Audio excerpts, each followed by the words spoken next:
Buenas tardes a todos y todas. Mi nombre es Carla Lazarte y en esta oportunidad les quiero dar la bienvenida a nombre de Fundación Telefónica Movistar Perú y de Fundación Bancaria La Caixa al webinar Aprender y Vivir, Aprendizajes con Personas Jóvenes y Adultas, el cual tiene como propósito promover, fomentar, desarrollar recursos convencionales y no convencionales de aprendizaje y educaciones con personas jóvenes y adultas de todos los espacios de aprendizaje y de todos los territorios del país, mediante el uso de recursos de aprendizaje impresos, digitales e híbridos. A continuación procederé a presentar a los especialistas que nos acompañarán el día de hoy, empezando por nuestro moderador, el especialista César Picón Espinosa, educador, catedrático, investigador, escritor y promotor socioeducativo, quien ha sido vicepresidente del Consejo Internacional de Educación de Adultos, experto de la OEA, entre otros. Asimismo, contamos con la presencia de Nélida Céspedes, profesora y educadora popular peruana, comprometida con la educación de personas jóvenes y adultas y con organizaciones populares de diversas partes del país. Es presidenta honoraria del Consejo de Educación Popular de América Latina y el Caribe, CEAL, y miembro del Grupo de Incidencia en Políticas Educativas, de CEAL, que realiza el seguimiento a las conferencias internacionales de educación de adultos.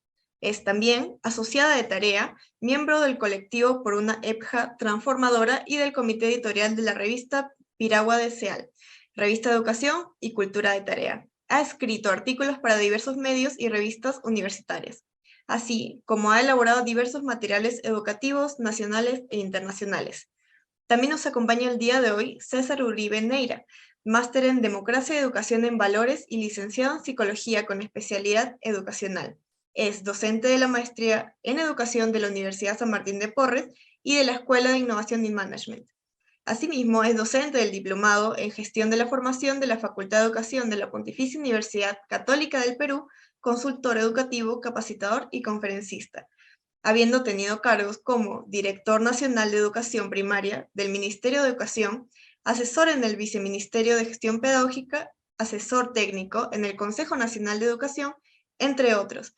Finalmente, pero no menos importante, contamos con la presencia de Gabriel Vela, doctor en Educación y doctor en Psicología. Es profesor en el área de Gestión Educativa, Tutoría Educativa y Educación de Jóvenes y Adultos, como en Ciencias Sociales en la Facultad de Ciencias de la Educación de la Universidad Nacional de San Agustín de Arequipa.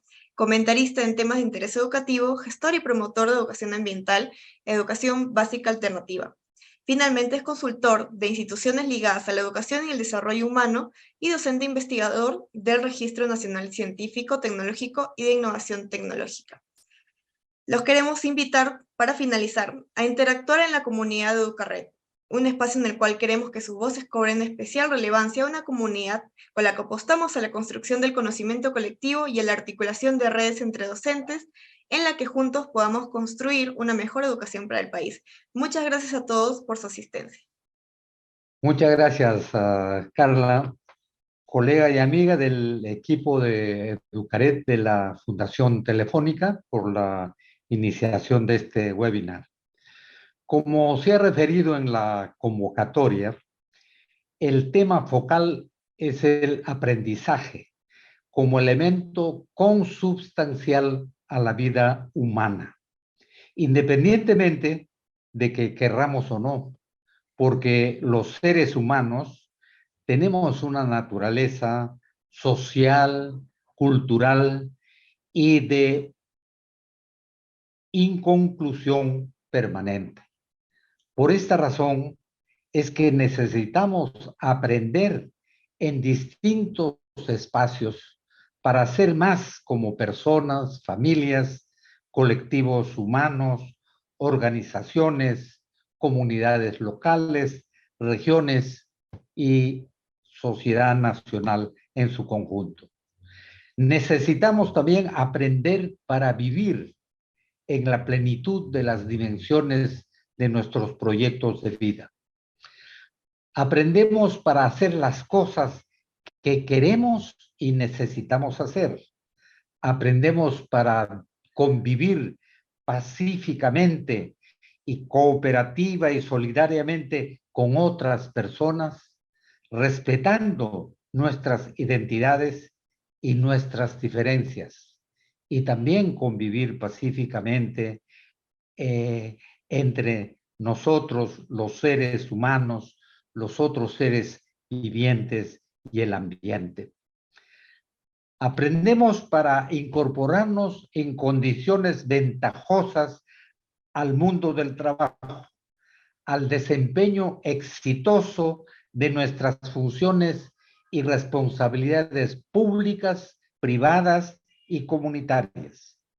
Aprendemos para ser mejores ciudadanas y ciudadanos, para brindar lo que sabemos a quienes no han tenido oportunidades educativas y culturales. En fin, aprendemos para realizarnos en la plenitud de nuestras potencialidades que se traducen en talentos, inteligencias, aptitudes, valores y actitudes positivas, con un sentido de realización personal y de utilidad comunitaria y social.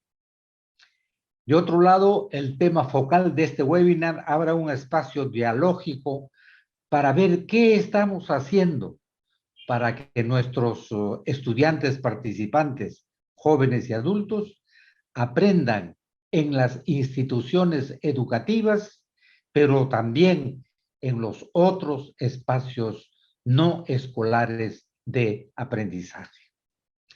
En este webinar tenemos el privilegio de contar con 3 panelistas de gran recorrido en sus respectivos campos de competencia. Nos beneficiaremos con sus conocimientos, experiencias, saberes, reflexiones y propuestas.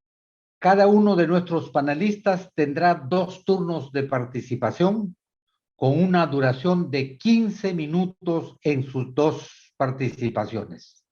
Dicho esto, invitamos a nuestra amiga y colega Nélida Céspedes, reconocida educadora popular en el escenario nacional, latinoamericano y caribeño y en el escenario internacional. Nélida, a partir del diagnóstico actualizado de la situación de las personas jóvenes y adultas y de sus respectivos entornos territoriales, ¿crees que lo que se dice que las personas aprenden a lo largo de la vida sea posible en el Perú? Muchísimas gracias, César, y valoro muchísimo la visión que tú has dado al iniciar, ¿no?, este webinar, que me parece bastante sugestivo. Pero yo lo que quería señalar, ¿no?, antes de iniciar, es que también cuando hablamos del aprendizaje en general tenemos que ver también el contexto, ¿no?, en que se desarrolla la situación, ¿no?, en general de las personas y en ese caso de los jóvenes y adultos. Entonces vemos cómo en general, ¿no?, la situación de las personas jóvenes y adultas han sido realmente permanentemente vulneradas en sus derechos por la ausencia de políticas pertinentes, ¿no?, para ellos y para ellas. Y a su vez no es algo común, aunque de ninguna manera nos satisface, señalar que es algo común también en la América Latina y el Caribe, ¿no?, donde casualmente el contexto es un contexto de bastante desigualdad y últimamente agravada por la pandemia y profundizada también, ¿no?, por el conjunto de las políticas neoliberales que lo que hacen es no responder a los verdaderos derechos de las personas realmente en general. Entonces, esa es una visión totalmente general, ¿no?, muy genérica. Pero por otro lado también tenemos una preocupación, ¿no?, en relación al Perú. El Perú actualmente atiende a 255.000 o 260.000 estudiantes en lo que es la educación formal. Sin embargo, nosotros tenemos, ¿no?, una demanda potencial de 9 millones de personas, ¿no?, que no han terminado ni la educación primaria ni la educación secundaria, y eso constituye indudablemente una gran preocupación para todos y todas nosotros y lógicamente un desafío. Pero hay algo que tenemos que señalar más específicamente en relación, ¿no?, a lo que es el aprendizaje de los jóvenes y adultos, y es el reconocimiento que los jóvenes y adultos, aún en circunstancias adversas, van en realidad buscando diversas opciones, ¿no?, formales, informales, de aprendizaje, para poder responder a sus necesidades básicas y, como tú dijiste hermosamente, ¿no?, al desarrollo de sus múltiples potencialidades. Y indudablemente también, ¿no?, buscan culminar la educación primaria y secundaria, porque hay un sector muy grande, ¿no?, de personas que no han terminado pues la educación ni primaria ni secundaria, y por otro lado los coloca en una situación de desventaja muchas veces en sus opciones también laborales, y en general, ¿no es así?, en diversos tipos de opciones. Y por otro lado también es muy importante, ¿no?, que la diversidad de aprendizajes que buscan son pues aprendizajes técnicos, son aprendizajes que también tienen que ver, ¿no?, con la educación, la ciudadanía en general, para los derechos económicos, sociales y culturales, ¿no?, también. Y hay muchos que también buscan terminar estos estudios porque quieren seguir estudiando en carreras universitarias, y con todo indudablemente derecho, ¿no? Pero sin embargo también existe pues una minoría, ¿no?, de atención, ¿no?, por ejemplo, a poblaciones totalmente vulnerables como son las poblaciones migrantes, ¿no?, en nuestros países, las que en realidad están privadas de libertad, ni qué decir, ¿no?, de las personas que tienen necesidades especiales, y por otro lado también de los adultos mayores. Esto no quiere decir que no se atienda, se atiende, pero ya hemos hablado de ese porcentaje de población que está siendo atendida. Sin embargo, hay que reconocer la gran riqueza de la educación comunitaria, ¿no? Porque en la educación comunitaria también se dan múltiples ofertas para la formación de mujeres, de jóvenes, ¿no?, de adultos mayores, en aspectos también de su alfabetización, y eso es en realidad de una gran riqueza. Y también, ¿no?, en programas de educación intercultural bilingüe que son muy importantes para el desarrollo integral y para el desarrollo cultural. Pero sin embargo, a pesar de que nosotros decimos, ¿no?, de que los jóvenes aprenden a pesar de estas condiciones adversas, no deberíamos utilizar solamente la palabra a pesar de, sino se requiere el desarrollo de una serie, ¿no es así?, de condiciones políticas, sociales, culturales, de diversos tipos de ofertas que atiendan pues a la población jóvenes y adultas, para en realidad también, ¿no?, el logro de sus derechos generales para el desarrollo de una vida digna. Entonces, yo me quería indudablemente afirmar, ¿no?, que los jóvenes y adultos aprenden a lo largo de la vida. Por supuesto que sí, claro que aprenden a lo largo de su vida, porque también aprenden pues en el ámbito laboral, aprenden en el ámbito familiar, aprenden en el ámbito organizacional, es decir, ¿no?, los múltiples espacios donde se desarrolla la vida del joven y el adulto. Pero queremos más, queremos remontar, ¿no es así?, esa situación, y en realidad afrontar todos estos desafíos que nos está presentando la situación de las personas jóvenes y adultas. Muchísimas gracias, y el conjunto de esos desafíos, tanto, ¿no es así?, del Perú como para la América Latina, lo voy a abordar en la segunda parte, querido César, ¿no?, porque he considerado importante unir, ¿no?, estos aspectos. Muchas Muchísimas gracias. gracias. Muchas gracias a ti, Nélida. Gabriel Vela es un destacado profesional peruano que ha crecido considerablemente en estos últimos años a partir de la intensidad de sus experiencias en el campo de la educación con personas jóvenes y adultas. Es, entre otras ocupaciones, director de un SEBA en Arequipa. Gabriel, ¿qué innovaciones realizaste en tu SEBA ¿Y qué podrías compartir con la EPJA en general? Sí, muchas gracias, César. Efectivamente, tengo la oportunidad de ocupar el cargo de director por más de 10 años en un centro de educación básica alternativa que atiende tanto a adolescentes, jóvenes y adultos en lo que se ha llamado educación primaria y educación secundaria. Uno de los cambios que se logró hacer es que integrarnos a una red de SEBAs, porque mucho del trabajo que se hace en la educación básica alternativa no está articulado. Cada SEBA en cada distrito hace lo que corresponde, lo que considera importante y relevante. Sin embargo, nosotros pertenecemos a una red con otros 2 SEBAs más, en total 3, y es a partir de esta experiencia de articularnos en actividades de tutoría, de formación, actividades deportivas, alianzas para desarrollar varios eventos, ¿no?, que han sido muy significativos, es que el SEBA también se ha beneficiado, digamos, una articulación que nos ha permitido, por ejemplo, convocar a un congreso macro-regional el año 2015, que tuvo la oportunidad de convocar a más de 300 profesores de todo el Perú, organizado por esta red, que son pocos profesores, aproximadamente 15 profesores, pero en esa voluntad, ese deseo de convocar a personas, a especialistas, y con la naturaleza del congreso, es decir, no tanto del ciclo de ponencias que hacen determinadas personas invitadas, sino con mesas de trabajo, y cada mesa de trabajo tenía que congregar a experiencias que han desarrollado los profesores en aula, que han desarrollado a lo largo de su trabajo con los estudiantes de la educación básica alternativa.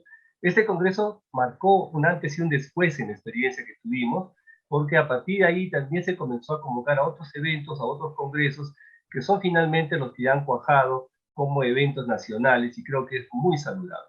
Otra de las innovaciones que desarrollamos era la articulación con el gobierno local. En general, las alianzas con los gobiernos locales y con otras instituciones suelen ser muy utilitarias o muy marcadas a que se entregue algún recurso, a que se construya algo o a que se equipe algo. Nosotros hicimos la alianza básicamente con el propósito de movilizar al gobierno local para que convoque a la población del distrito para que pueda tener acceso a la educación básica alternativa desde la escuela pública, porque somos una institución pública, no se cobra matrículas ni pensiones. Entonces, esa alianza también fue muy interesante, la hemos renovado ya en 2 gestiones del gobierno local, no ha sido una afinidad con un X o Y gobierno, sino surge de la necesidad de que el gobierno local también se involucre en las políticas educativas para generar el acceso a la educación de tantos jóvenes, de tantos adultos, que incluso creen de que a esa edad no se puede aprender, y como bien se ha dicho, se aprende a lo largo y ancho de la vida, y no se aprende de la misma forma que un adolescente, que un joven, se aprenden cosas muy vinculadas a su experiencia y a su vida. Y el otro aporte que quisiera compartir es que hemos venido trabajando ya más de 5 años por proyectos, el aprendizaje basado en proyectos. Cada mes, con el pensamiento de Paulo Freire, tenemos un tema movilizador de aprendizajes que desencadena la articulación de las distintas áreas.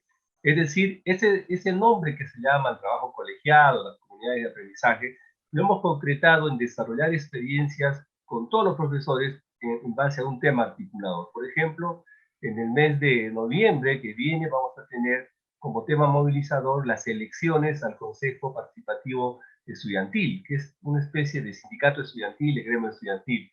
No se trata solo de poner en la programación y cada profesor trabaje, sino que generamos experiencias útiles para que esta vivencia que deben generar los estudiantes trascienda finalmente sus aprendizajes.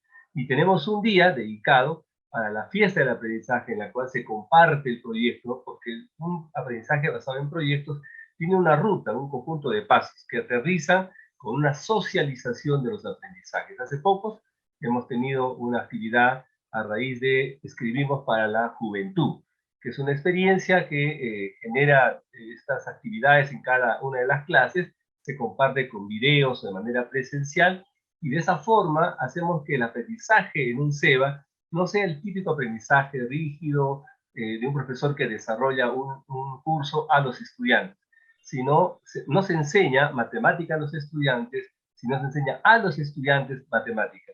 Es decir, el que manda no es la disciplina, la estructura del curso, de la ciencia que se quiere enseñar, sino es las necesidades, las potencialidades, las características que debe tener el estudiante. Esta experiencia está teniendo muy buena sostenibilidad, es muy simpático, hay cosas que se pueden ver en el Face y cosas que hemos también escrito sobre el respeto. Creo que son 3 cosas muy importantes que tengo el gusto de compartir. Gracias. Muchas gracias, Gabriel.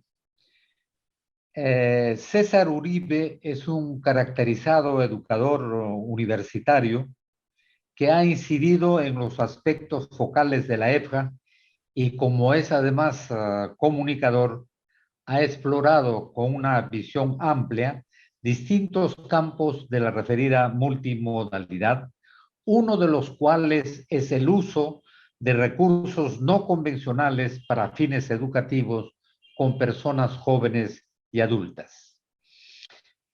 César, se dice que las personas jóvenes y adultas aprenden a lo largo de sus vidas.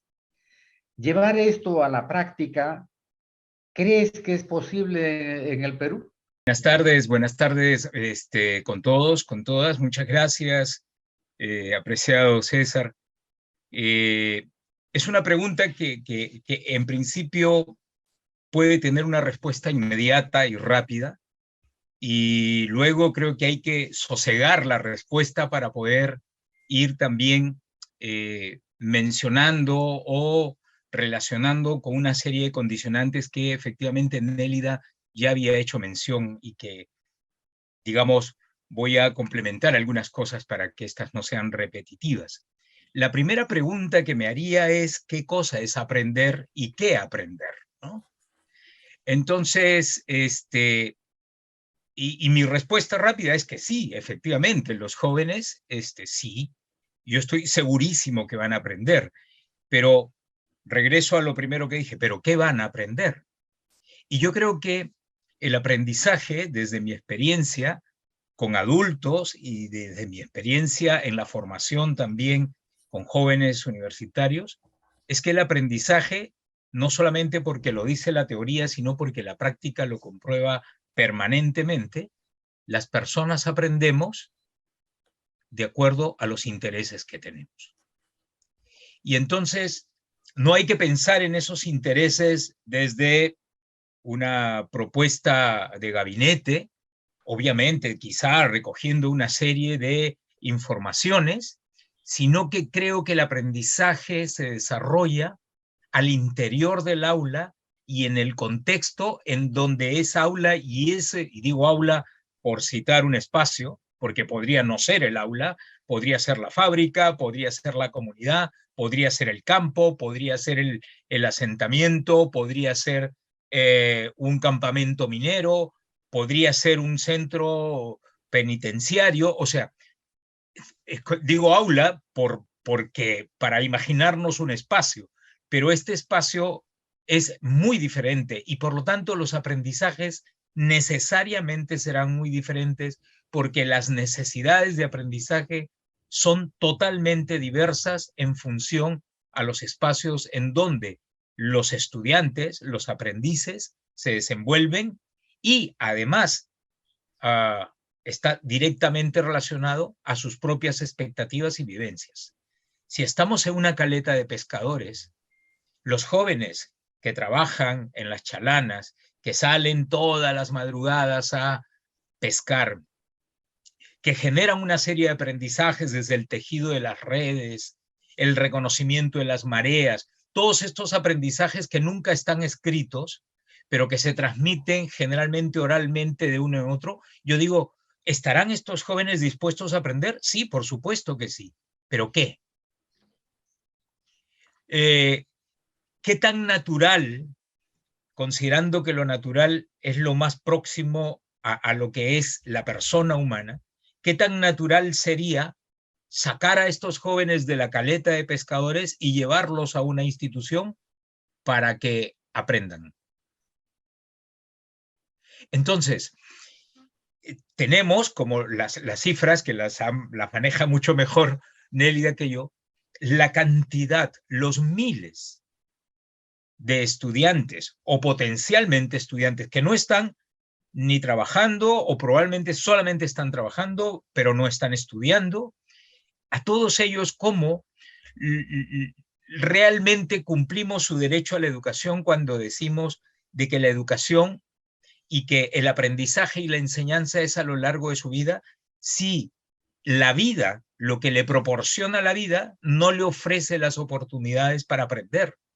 Es decir, claro, les ofrece las oportunidades para aprender que nosotros queremos que aprendan o creemos que deben aprender, pero no necesariamente aquellos aprendizajes que desde sus propias necesidades y sus motivaciones ellos tienen como expectativa y como necesidad. Por lo tanto, la respuesta inicial es sí, todos pueden aprender, pero habría que preguntarse ¿qué? ¿Qué? Me voy a permitir en esta primera parte mencionar algunos condicionantes que hacen un poco complicado el hecho de que estos jóvenes y estos adultos logren hacer uso adecuado de su derecho a la educación. Y es que las brechas vinculadas a la pobreza limitan tremendamente las posibilidades de un acceso formal a la educación. Y además generan trabas ya en términos burocráticos para poder acceder a esta educación que está dentro de las estructuras formales. Me voy a adelantar un poco porque finalmente la propuesta es que la educación no formal para esta gran cantidad, esta masa crítica de jóvenes y adultos, es la respuesta más importante para ellos. Porque si yo tengo trabas para poder acceder a la educación, a esta llamada educación formal, en todas sus variantes y en todas sus modalidades, puedan ser técnicas, puedan ser regulares o alternativas, si no hay la posibilidad de acceder a esto por cuestiones económicas, entonces la educación como responsabilidad y como derecho es la que tiene que generarse desde las propias comunidades. Si la educación no tiene que estar a 1 kilómetro para dirigirme hacia ella, la educación tiene que estar en la caleta, la educación tiene que estar en el campo, la educación tiene que estar en los centros mineros, la educación tiene que estar en la Amazonía, en las zonas altoandinas, para responder a estos jóvenes y adultos en sus necesidades. Le decía a un grupo de jóvenes hace no mucho que visitaban el Perú en una reunión en donde precisamente su gran preocupación era la educación no formal, y yo decía, lo que tenemos que lograr es que la educación no formal se formalice, pero entonces se escandalizaron. Y yo le digo, no, es que yo no estoy diciendo que se vuelva formal como la educación que conocemos. Lo que estoy diciendo es que el Estado tiene que reconocer que la educación no formal tiene tanto valor como aquella educación que te ofrece un certificado de estudios y que te da toda una estructura y un soporte administrativo, burocrático, para que sea, comillas, oficial. Porque caso contrario, estamos desperdiciando lo que siempre reclamamos. Los saberes no están en el currículo. Además, los saberes están en las comunidades, están en las personas. Bien, si esa premisa es aceptada, entonces tenemos que pensar que la educación también tiene que dar reconocimiento a esos saberes. El pescador, que nunca fue a la escuela, pero que maneja perfectamente la lectura de las mareas, que maneja perfectamente todos los aparejos de pesca, que maneja perfectamente los desperfectos de su motor en su lancha, que maneja perfectamente la calidad y el estado de la madera para construir una chalana. Y los jóvenes que empiezan a acompañar a sus amigos, parientes o maestros pescadores, recogen todos esos saberes y los van sistematizando. A ver, ¿dónde queda todo ese saber? ¿Dónde yo digo que ese joven va a ser pescador? ¿Cómo le doy yo a él la, entre comillas, oficialidad de ser un pescador si es que esa educación no tiene ningún valor para el Estado y no tiene ningún reconocimiento como derecho? Un minuto. Entonces, ¡Wow!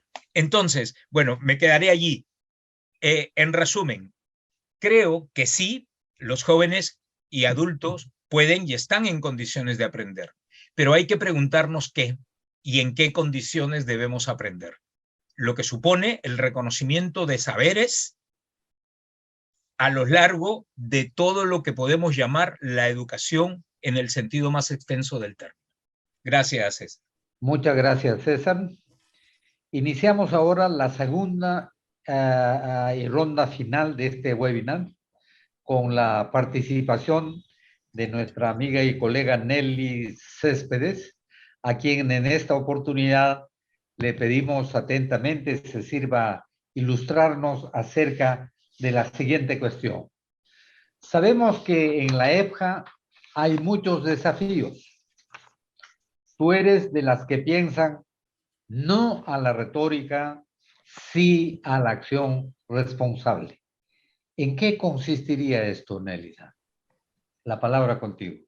Voy a tomar los 10 minutos que me quedan, ¿no? Ya lo creo. Muchas gracias.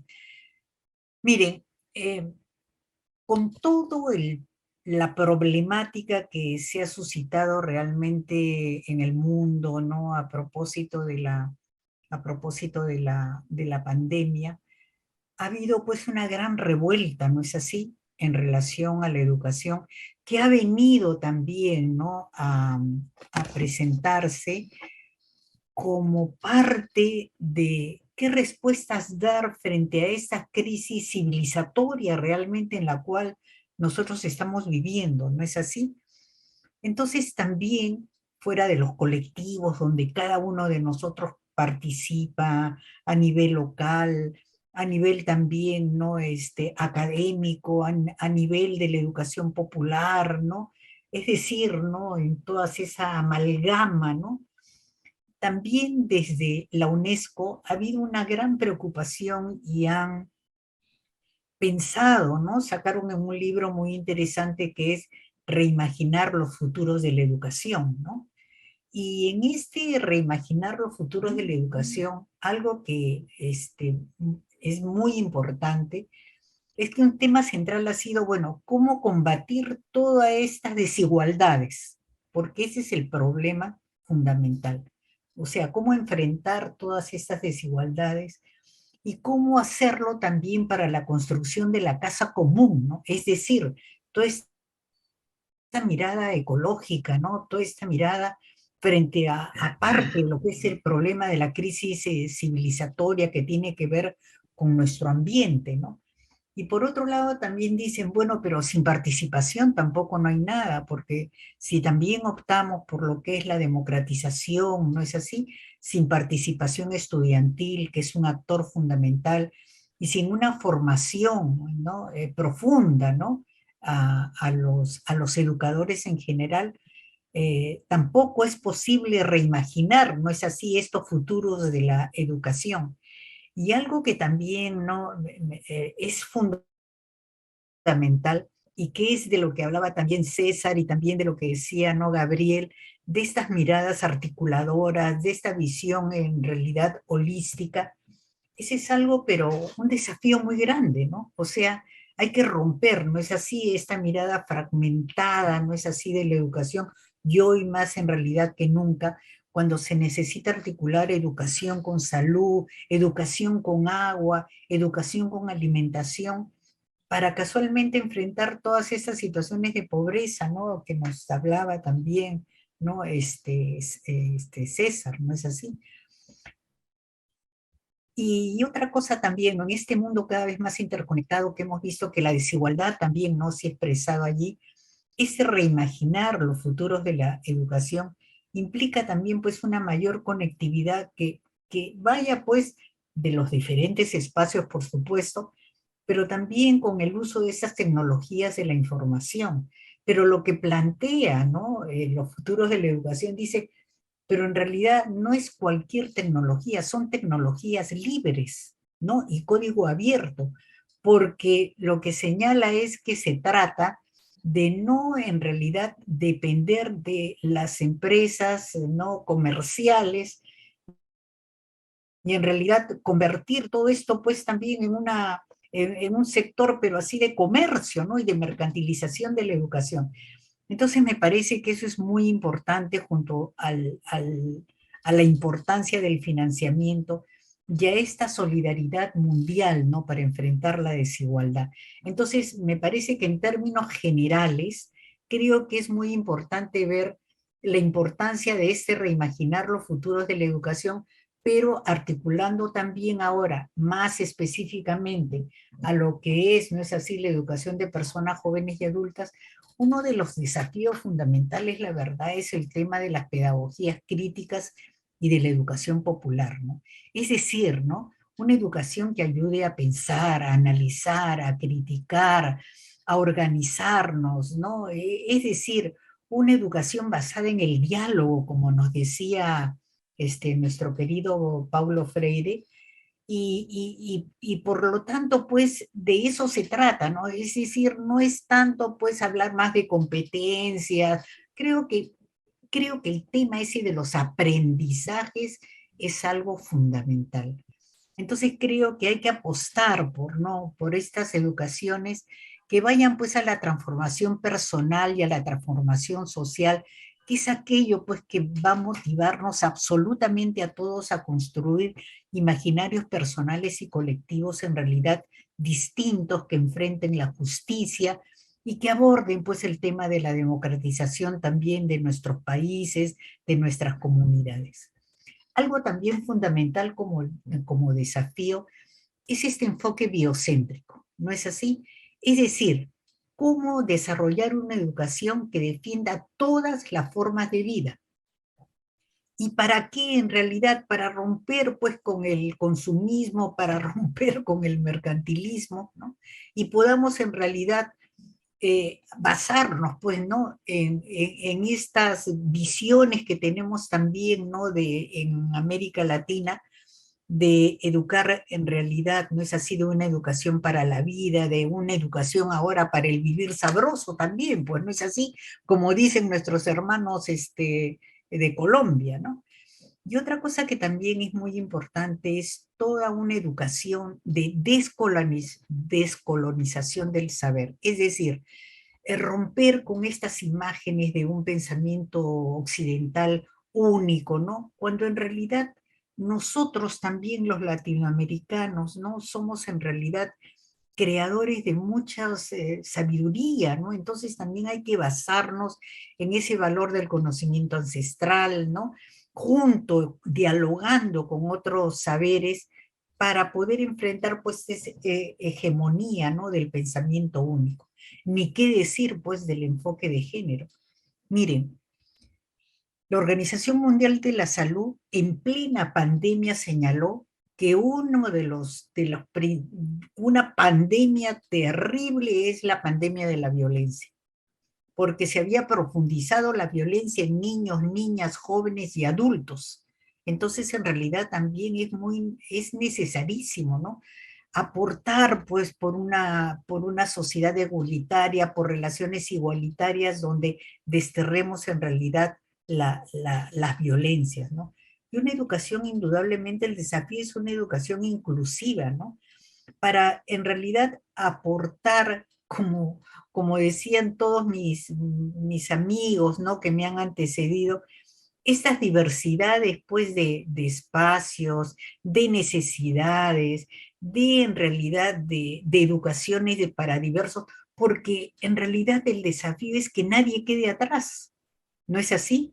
Que todos los espacios y todas las necesidades, ¿no? Sean en realidad ahí abordadas con mucha responsabilidad. Y por lo tanto necesitamos pues una EPJA flexible, ¿no es así? Una EPJA flexible, descentralizada, unas ofertas educativas. A mí me fascinó hace un tiempito atrás que hubieron así en la línea de lo que decía Gabriel, ¿no? Proyectos innovadores que decía, mi mercado es el aula, ¿no? Así como mi fábrica es el aula, mi mercado es el aula, mi campo es el aula, es decir, el espacio donde estoy en realidad también laborando es el aula, ese es en realidad, es fundamental. Y por lo tanto también todo lo que es el tema de la territorialidad. porque es a partir de allí, ¿no es así?, que se crean estas comunidades, estas sociedades de aprendizaje, donde podemos partir también de las necesidades variadas, ¿no?, de lo que es la población, y por lo tanto se requiere pues también una educación integral, ¿no es así?, donde articule, sobre todo para la educación de personas jóvenes y adultas, la relación de la educación con el trabajo digno, ¿no? Es increíble, ¿no es así?, como en el Perú nosotros tenemos el 70% de población informal, ¿no?, en empleos informales. Esto realmente hay que abordarlo. No lo vamos a hacer indudablemente desde la educación. Esto requieren pues políticas económicas, sociales de mayor envergadura. Por lo tanto, la educación tampoco, de la educación de jóvenes y adultos, puede mirarse a sí mismo de manera aislada, sino tiene que mirarse pues en ese conjunto, ¿no es así?, Un de minuto. políticas para poder en realidad desarrollar. Perfecto. Requiere indudablemente, por lo tanto, una nueva institucionalidad y además, como se había señalado, en estos diversos espacios donde se educan los jóvenes y adultos, se requiere pues políticas de reconocimiento de las diversas trayectorias de los jóvenes y adultos que están en realidad respondiendo a sus necesidades. Por lo tanto, mis queridos amigos y amigas, también sin un movimiento vigoroso de educación de personas jóvenes y adultas, donde estén articulados los diversos actores, donde estén los diversos movimientos sociales, ¿no?, sociopolíticos también, y los diversos sectores académicos, no podremos en realidad remontar la educación de personas jóvenes y adultos, porque nos necesita a todos y a todas. Sobre todo, escuchando la voz de esos actores que son fundamentales para el desarrollo integral de nuestros países. Muchísimas gracias, César. El retorno a la presencialidad de las personas jóvenes y adultas es todo un reto en las diversas regiones del país. En tu segunda y final presentación, te invitamos cordialmente a que tengas a bien ilustrarnos sobre lo siguiente. Desde tu experiencia y perspectiva y percepción, digo, ¿cuáles son los retos de los CEBA en el retorno a la presencialidad? Adelante. Muy buena pregunta, interrogante, César, porque creo que nos plantea el desafío por varios lados, ¿no? La primera es entender el concepto de educación, no el concepto de educare, que es el concepto que muchos manejamos, que es el de modelar, tallar, esculpir, la labor que hace el artista con una madera, con un yeso y le da forma. Ese es el concepto que en general muchos manejamos de educación. Pero el concepto mucho más, creo, completo, más cabal, es el concepto de educere, que es sacar de adentro hacia afuera. Es decir, todas las personas, como bien decía César, tenemos esa capacidad de aprender, estamos dotados, ¿no es cierto?, biológica, psicológicamente, como condición humana, la capacidad de aprender. Lo que hace la escuela, en este caso la educación básica alternativa, los centros que atienden a jóvenes y adultos en espacios formales o no, es sacar eso que ya tiene, ¿no?, generando oportunidades, espacios para que se desarrollen esas habilidades, esas capacidades, esas competencias. Yo tengo más de 20 años trabajando en CEBA, algunos años en la dirección, y he podido ver que uno de los retos que tiene la presencialidad ahora es formar comunidades de aprendizaje entre los profesores para atender en concreto a esas realidades, a esos discursos, a esas lógicas que tendemos, ¿no? ¿Dónde se producen los cambios? Esa era una buena pregunta. A nivel macro, en políticas internacionales, nacionales, a nivel del aula, en ese contacto de diálogo entre profesor y estudiantes, en esa horizontalidad entre sujetos que aprenden y cultivan un saber, o en el nivel meso, intermedio, a nivel de escuela, a nivel de institución, ¿no? Y había unos estudios que refuerzan esta idea, que los grandes cambios no se producen ni arriba, que está muy lejano a veces ese agente que es clave en los procesos de cambio que es el profesor, ni tampoco en el aula misma, porque es una cosa muy aislada. Los grandes cambios se producen a nivel meso, a nivel institucional, a nivel de comunidad de aprendizaje. Es ahí donde tiene que haber el trabajo colegiado, es ahí donde tiene que haber esa discusión. Por ejemplo, flexibilizar horarios, por ejemplo, flexibilizar locales. La educación básica alternativa tiene la posibilidad de trabajar en distintos lugares, en distintos centros, pero requiere también un compromiso de los profesores, un compromiso del directivo, para que esto se canalice, para que estas oportunidades se plasmen, digamos, de manera concreta y no quede solamente como una posibilidad.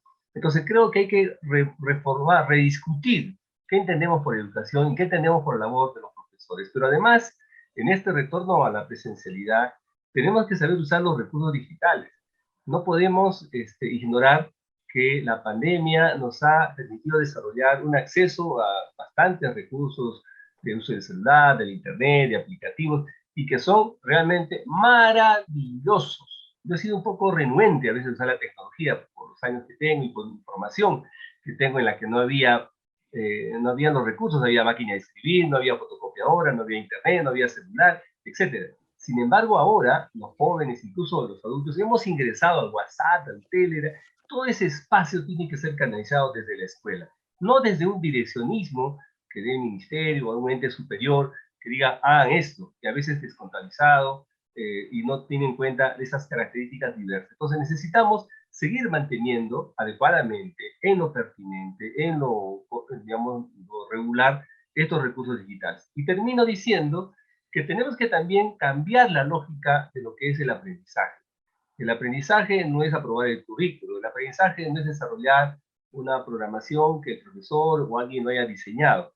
El aprendizaje se basa en desarrollar experiencias de las más diversas, pero que estén relacionados con esos intereses, necesidades, ese pensamiento crítico que hay que desarrollar en los estudiantes y en los profesores, ¿no es cierto? Porque eso hará que efectivamente se teja adecuadamente este diálogo entre personas que aprenden, entre personas que quieren desarrollarse, no para tener un cartón, un título, que es un justo derecho, sino para ser personas de bien, ser ciudadanos plenos, ser agentes transformadores de vida.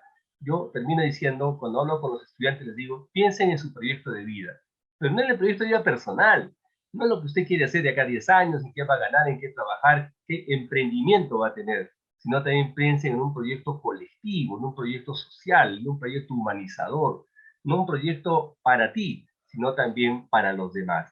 Creo que son algunos retos que tenemos en el retorno a la educación. Muchas gracias.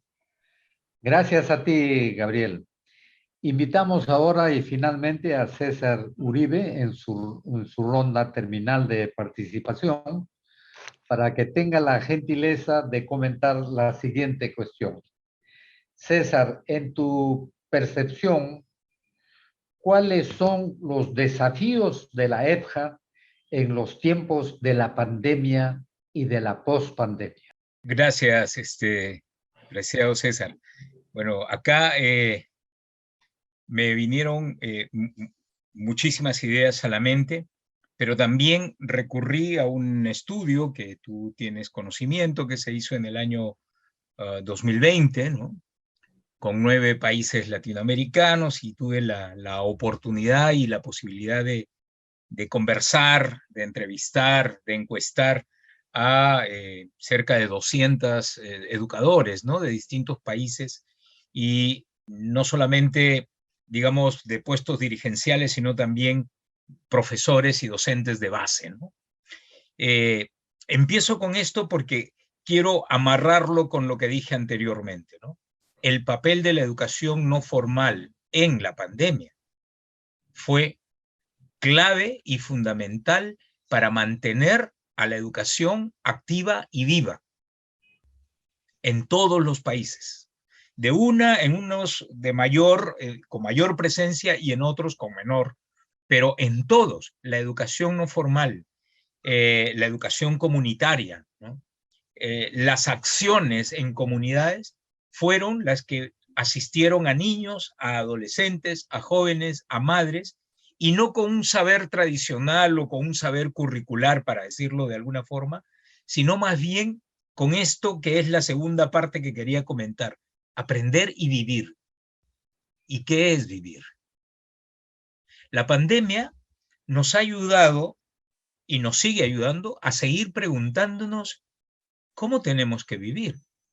Algo que el currículo nunca, por lo menos de la básica, no lo dice expresamente. Quizá habrá que hacer una interpretación, ¿no? Un exégesis curricular, ¿no? Aunque el término es propio para la Biblia, pero lo pongo allí para poder entender qué cosa es la vida. Y recurro a Edgar Morán.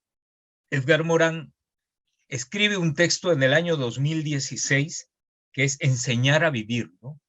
Y en el subtítulo dice algo así como tarea pendiente de la educación. A lo largo de su texto, que no es muy amplio, pero que es muy sustancioso, dice, la educación tiene dos debilidades. No nos enseña a pensar y no nos enseña a vivir. No nos enseña a pensar porque nos dice todo lo que tenemos que hacer. Y nos hace algunas preguntas, pero yo ya tengo la respuesta frente a la pregunta. Por lo tanto, nosotros pensamos para complacer a una expectativa, pero no pensamos para producir, para reflexionar sobre nuestros propios actos. Y lo segundo, del buen vivir, de ese buen vivir que ha estado un poco circulando cuando se empezó a discutir esta propuesta de una interculturalidad para todos, hace ya algunos años atrás, y que luego ha quedado un poco rezagado y en el olvido, y nos hemos olvidado de seguirnos preguntando qué cosa es el buen vivir. La pandemia ha descubierto todo esto. Y hay algo que es importante decir, la pandemia no ha terminado. Y todos hablan de post-pandemia. Yo le digo, ¿cuándo anunciaron que la pandemia terminó? La pandemia no ha terminado. ¿Cuáles son los principales desafíos en estos marcos que estoy tratando de colocar? Pues miren, en principio, creo que deberíamos tener la universalización de la vacuna. Puede parecer de muy mal gusto decirlo, pero creo que tiene que ser obligatorio. Otro criterio universal es que tenemos que tener acceso al Internet universal, en todas sus formas, en todas sus modalidades, porque como ocurrió con la televisión en la década del 50 y del 60, que se le combatió tanto y se dijo no a la televisión, terminó quedándose en todos los lugares, en todas las habitaciones de las casas y en todo espacio. Pues yo creo que el Internet y la virtualidad es algo que ya no se va tampoco, que no se irá tampoco, y que, como afirmaba Gabriel en su intervención anterior, es algo a lo que tenemos que recurrir. Pero tenemos que recurrir con un sentido de vida y de aprendizaje, no como un uso tecnológico solamente, sino como un medio que puede ser muy eficaz para trabajar muchísimos aspectos vinculados a la educación. Otro elemento que tenemos como desafío es la eliminación, ya lo había adelantado, de las barreras formales y económicas al acceso a la educación. 4, tenemos que liberarnos, tenemos que pensar en una organización y en un sistema educativo que realmente sea sistema, y no que solamente sistema sea la denominación de la organización de una serie de instancias, pero que en realidad ni están articuladas ni son sistémicas. Entonces, si hablamos de un sistema educativo, tenemos que pensar que todos, por derecho, todos, absolutamente todos, los 32 o 33 millones de peruanos, todos deben gozar su derecho a la educación, y eso implica tener un sistema que los ubique, que les dé la posibilidad, que recoja sus aprendizajes, que sistematice sus saberes y que le proporcione las herramientas para que esos saberes ancestrales o saberes vigentes puedan constituirse parte de la educación, orientados a ese buen vivir. Porque, o sea, nos educamos, comillas, pero ¿para dónde? La pandemia ha puesto casos horrendos de cómo el manejo económico, interesado y de consumo ha prevalecido por encima de cualquier criterio de vida, por ejemplo. Y eso no puede ocurrir. Un país en donde la gente se muere sentada en la puerta de un hospital refleja la indolencia, además de la incapacidad técnica y de la incapacidad de estructura, ya, pero sobre todo la indolencia de lo humano. Y una educación que no forma para la humanidad y no forma en humanidad, creo, desde mi punto de vista, no es una educación. Y para tener realmente ese sentido humano, no puede ser una educación del currículo. Tiene que ser una educación de la vida, en la vida y para la vida. Entonces yo creo que esos son los principales desafíos que tenemos en una pandemia que no se ha ido, más allá de que esta tenga que ser o no una declaración de la OMS, más allá de eso, todavía tenemos casos de pandemia, todavía tenemos poblaciones sin vacunar, todavía tenemos personas que siguen muriendo en el mundo porque la pandemia no ha terminado. Entonces, creo que la educación necesita urgentemente dar una respuesta a la pandemia. Y creo que estos aspectos que he mencionado son los principales desafíos que tiene hoy en día. Gracias. Muchas gracias, César. Distinguidas y distinguidos participantes en este webinar y en sus reproducciones. Desde la participación muy valiosa de nuestros panelistas, podemos inferir algunos mensajes, entre otros los que a continuación refiero. Uno, los aprendizajes son parte consubstancial de la vida humana. Es decir, no se puede vivir sin trabajar, sin aprender, no se puede aprender sin vivir. Dos, todavía en algunos sectores poblacionales del país no hay una plena conciencia crítica acerca del valor, importancia y significancia del aprendizaje como factor clave para el logro de los diversos propósitos del ser humano individual y colectivo y de la sociedad en su conjunto. 3. En lo que resta de la pandemia y con posterioridad a ella, tenemos, como han subrayado nuestros distinguidos panelistas, múltiples desafíos. Para encararlos hay algunas respuestas transversales.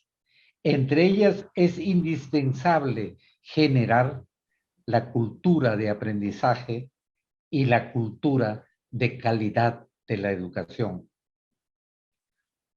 4. Otra respuesta relevante es contribuir al fortalecimiento de las capacidades humanas e institucionales en los territorios de las regiones del país, en el horizonte de una genuina descentralización de la educación en general y de la EFJA en particular. 5. La construcción de la cultura de calidad de la educación es un desafío multidimensional. Uno de sus factores es la voluntad política, pero esta por sí solo no podrá lograr su propósito. Es fundamental la interconexión dinámica con otros factores que incidan en un real mejoramiento de las educaciones y aprendizajes con las personas jóvenes y adultas. 6. Entre tales factores particularmente relevantes, la definición de los sentidos esenciales de la EFJA. ¿Qué EFJA queremos para el Perú? ¿Qué EFJA necesitamos para el Perú? El diálogo, diseño y desarrollo de una política nacional curricular de la EFJA que posibilite la elaboración y puesta en marcha de currículos abiertos, flexibles y diversificados con posibilidades combinatorias de los procesos educativos formales, no formales e informales. También la apropiación de una cultura pedagógica que posibilite el conocimiento y uso de las diversas corrientes pedagógicas de la EFJA transformadora, así como un desarrollo metodológico amplio que facilite la utilización de distintas metodologías y del uso de recursos de aprendizaje convencionales y no convencionales. 7. Un recurso de aprendizaje convencional con personas jóvenes y adultas pudiera ser y es el texto escolar, pero con características distintas a la de los textos escolares para niños y adolescentes. Entre los recursos no convencionales de aprendizaje con personas jóvenes y adultas, puede considerarse, entre otras opciones, una revista destinada a diversos propósitos de los jóvenes y adultos con un enfoque ágil y de pedagogía social. Los autores serían las personas emblemáticas en los diferentes campos de la vida nacional, algunas de ellas conocidas y otras no todavía, así como las personas jóvenes y adultas que tienen informaciones, conocimientos, experiencias y saberes que están en la disposición de compartirlos solidariamente con otras personas. La revista podría tener un formato híbrido, digital, impreso y multimedia. En fin, habría mucho más que decir. Agradecemos a Educare de la Fundación Telefónica por darnos este espacio que contribuye al fortalecimiento de una EFJA nueva y con visión de futuro. Renovamos nuestro agradecimiento a nuestros distinguidos panelistas, quienes nos han permitido realizar aprendizajes e interaprendizajes en torno al tema de nuestra común inquietud, cómo fortalecer el desarrollo de una nueva EFJA al servicio de una nueva sociedad peruana. Invitamos ahora y finalmente a nuestra colega Carla Lasarte, del miembro del equipo de Educare, de la Fundación Telefónica, para que se sirva a hacer el cierre de este webinar y si cabe algún anuncio. Adelante, Carla. Muchas gracias, estimado César, y a todos los panelistas que estuvieron en el evento de hoy. Y bueno, una vez más les queremos agradecer a todos y todas por su asistencia y los invitamos a que continúen ingresando a Educared para que sigan al tanto de todo el contenido educativo disponible de manera gratuita en nuestra plataforma. Hasta la próxima.